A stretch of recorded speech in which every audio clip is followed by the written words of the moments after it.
everybody, it's Art with A Bird Freedom Support, and this morning we've got a live one, folks. And when I say a live one, we've got a rifle that's alive again. And by that, evidently, it came into me with some issues. Jocko Go Nitro Pop.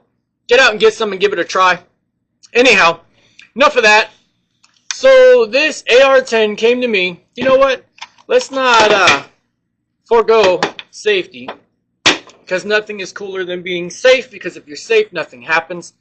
So this AR-10 came into me originally in 6.5 Creedmoor.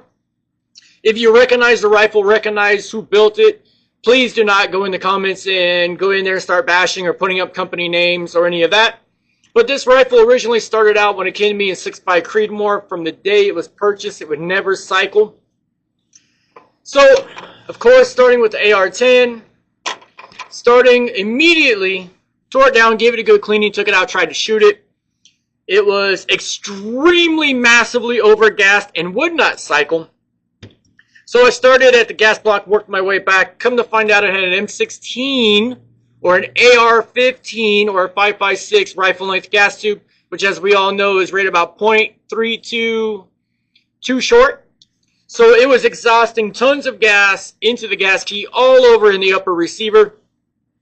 So I went ahead and then moved rearward and pulled out the A2 buffer and spring. It turned out it was a 5.56 buffer and spring.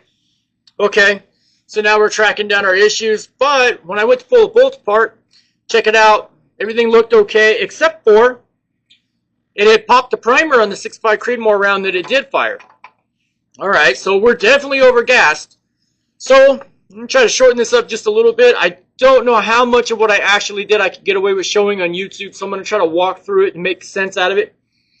So, it was miserably overgassed. Took it back out to the range one more time. Started closing the gas block. Ended up with the firing pin breaking, and then the firing pin retaining pin actually bent. And with it being a Faxon bolt carrier, 308, it had a solid pin, and I literally had to pound it out because of the fact that it had bent so much and it had broken the firing pin. Okay, but that wasn't bad enough, because when I went into the barrel, I will not say the barrel manufacturer, the machining marks were horrific, and the chrome lining in the chamber lining had actually come out in places. So after all of that, I went ahead and sat down with the customer, and I recommended that we go ahead and take it back to 308. Because not every bolt carrier is set up for the pressure of the 6.5 Creedmoor. It is much higher pressure than 308. So, with all that being said, Armalite AR-10 gas tube, new firing pin retaining pin, proper 308 A2 style buffer and buffer spring. And as you're going to see in a little test fire video coming up, she's up and she's running. I just wanted to put this out there so that everybody can figure out. And a lot of us know this already, but there is really no set spec for AR-10. And when you get playing with other calibers and other pressures, things can get a little bit sideways. But now she's rocking a 20-inch Faxon match grade barrel, Faxon bolt carrier with brand new firing pin retaining pin. And she gets out there and gets it done. And the following range footing is the proof in the pudding, so that the customer knows that his rifle was fired with a 30-round test fire. With his optic put back on, now has a rough 50-yard zero, center the zero target, nothing fancy, just to make sure he can get down range. So keep in mind, folks, when you're building your rifles, everything has to be in harmony. If it's not in harmony, bad things could happen, or it just won't work.